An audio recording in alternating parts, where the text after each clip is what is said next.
Hey everybody, welcome back to another episode, another edition, 15 Good Minutes. Freddie, how you doing, buddy? I'm doing well. How are you guys doing? How you, Mace? Good, man. Back and forth, in and out work, and just trying to get it done. You know, you miss one day, you fall back. Yeah, I'm working on a project.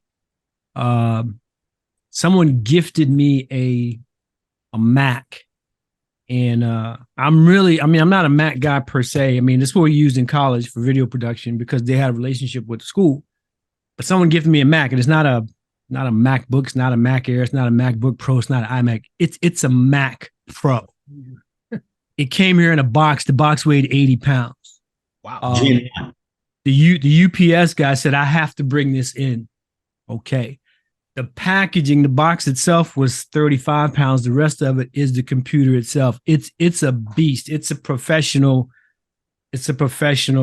machine. So I've been baselining that the last few days. The setup that I have of video production here is really good. You know, this is what I do. I like to do it. But the setup that showed up in that box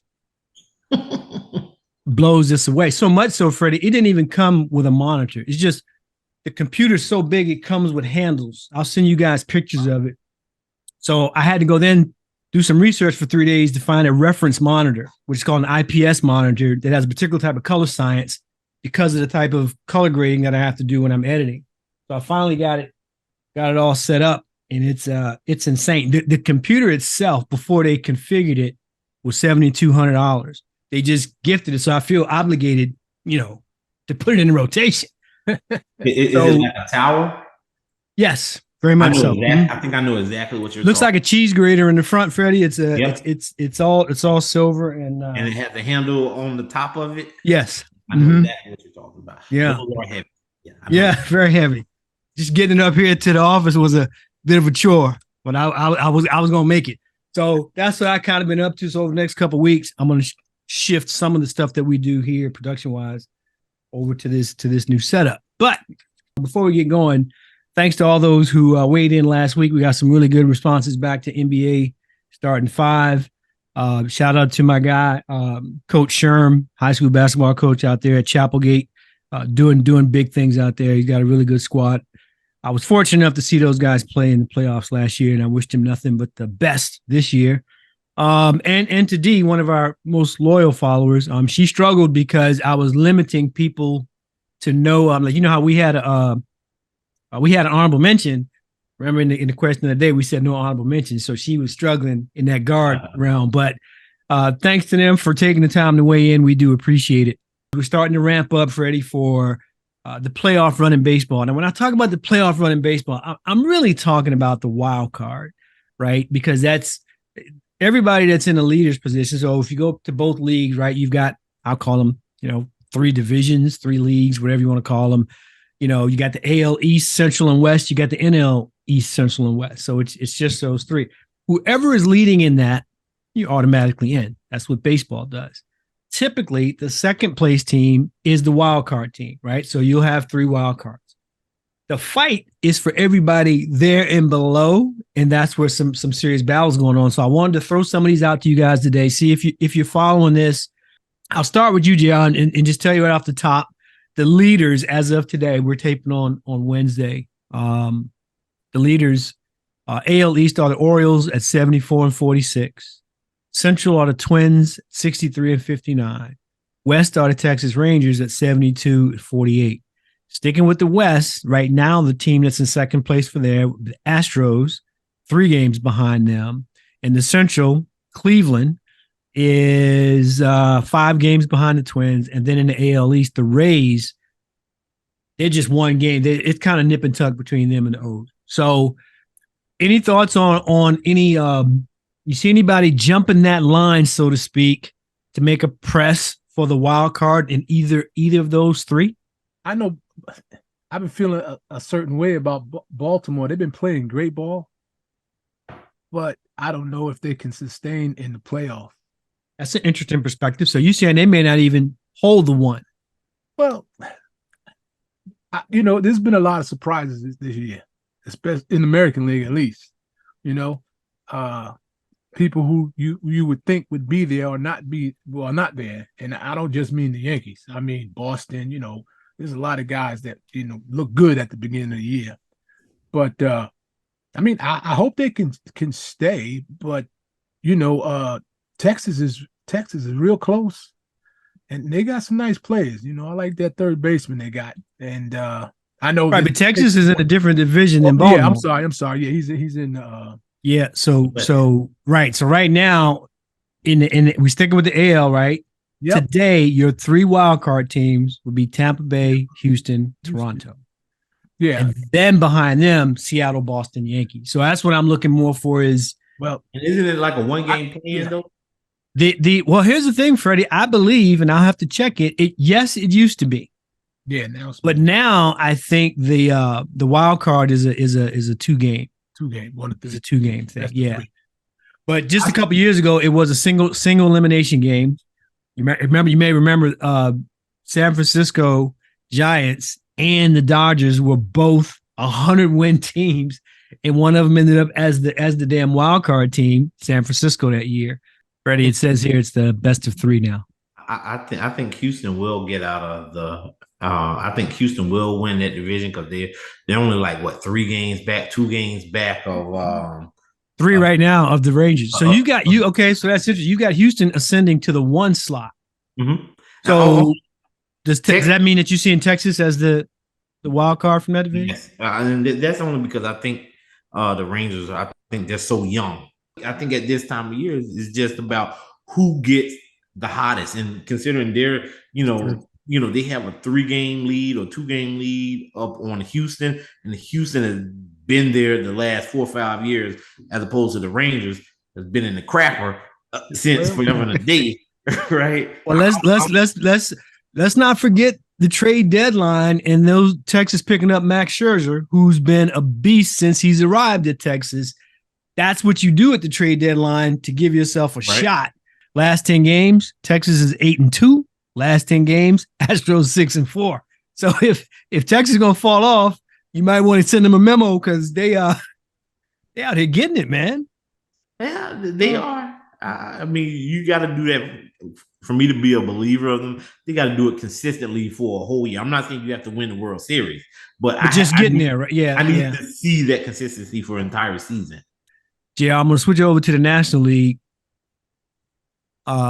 I probably right now this time of year, I probably average watching 2 games a day, and the Atlanta Braves are on some next level shit. Yeah, they beat the Yankees down last night. Stop that, Freddie. That's not what I said. That is not what I said. I just said that they're playing well. They beat them down. Did I mention the Yankees? Did anybody in here hear me say the Yankees?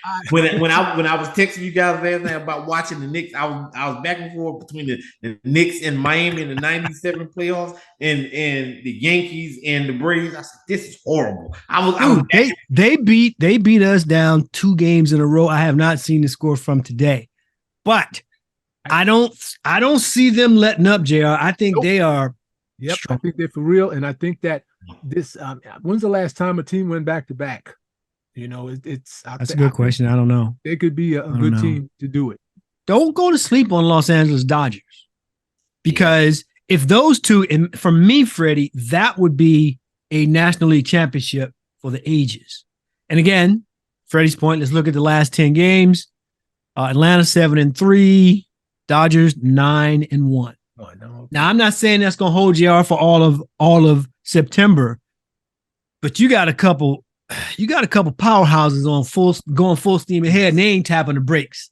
So let me give you guys the second place teams. They'll tell you who's in the National League wild card right now. For the East, it would be the Phillies. They are 12 games behind Atlanta. The Central would be the Chicago Cubs. Watch them; they play well.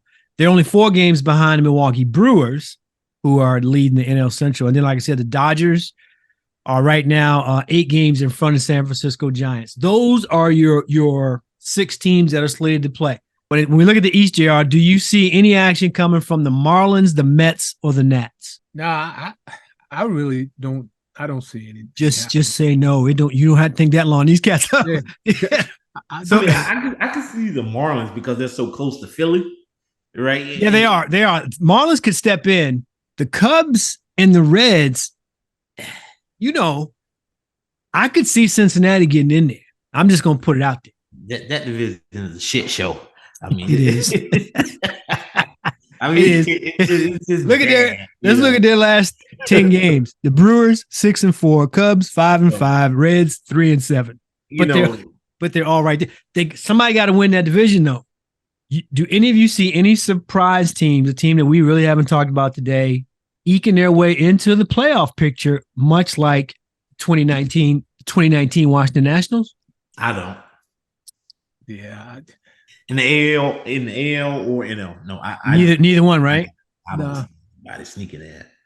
I'm going to go with Seattle. They're on the outside looking in today, right? Currently 2 games back, but they're playing really good baseball right now. So if you told me in a month's time that Seattle made it to a wild card, I would not be surprised. Before we check out, let me check with the guys. JR, you got something to say today? No, I'm good, man. I'm good. Freddie, you got anything to say today? I do not. I will save it for next week. I got something to say. Okay. What is it that makes an athlete or a famous person all of a sudden decide to make liquor and think that you're going to buy it? Now, I'm just saying most recently, Steph Curry and Gentleman's Cut. Now, all of a sudden, he's supposed to be a bourbon guy. Now, not a bourbon guy, but if I was, why would I not stick with my Blantons as an example and go to something? What makes the young fella qualified to make bourbons? Celebrityism. Yes. That's it. Here's a following. Because they're doing nothing. They just got their face on the bottom. JR, the number of people that are making their own tequila is just, that must be something easy to do. The Rock's doing it. I found 5 different people, and George Clooney and his guy doing it, and they are throwing millions at advertising. You watch any Major League Baseball game, and Casamigos Tequila with George Clooney and his crew are sponsoring entire games. If you were a tequila person, would you be inspired knowing that an actor or someone who's really good at that, who all of a sudden says, "This is my brand"? Would that cause either of you to pivot off of whatever your go-to was? Not me. So, I mean, I'm not saying they're all bad or any of them are bad. They could be good. I don't want to seem like I'm knocking a hustle. I'm not trying to get in a pocket. Go make your money. But I think it's a bit presumptuous to assume that someone who drinks something regularly, tequila, rum, cognac, single malt scotch, whatever, is going to pivot from what they like to something that's brand new. And I said this back when The Rock first came up with his tequila. One day you're getting all swole. Next day you're supposed to be an expert in tequila. Yeah. And I'm just wondering if I'm the only, I would not pivot to any of them to be my daily or my go-to. Do you believe that people will? Yes. You do, right? It's going to happen. I mean, otherwise, why would they invest the money, right? Steph Curry, I like him, but he looks like he's a guy that drinks. Look like he's 17, right? Or a pina colada. Thank you. I mean, I'm just saying. I couldn't even take him seriously when I watched the commercial. Oh, you're a bourbon guy. Seriously. Steph, come on, man. You know. So, but here's the thing, JR. There were a lot of them. I found over 62 stars or athletes who have done this, which I guess it's a thing. Yeah. But I just wonder if their target, I don't think their target audience is someone who drinks something regularly. I think they're targeting their fans. Younger folks. Yes. Yeah. So again, I'm not mad at y'all. Go out there and get your money, but you made millions, in the National Football League. Now all of a sudden you show up and you show this bottle. If you think that the 3 of us are now thinking he is a tequila expert, no. So again, that's all we got time for this week. Tune in next week for our NFL preview show. Have a great weekend. We're out. Peace.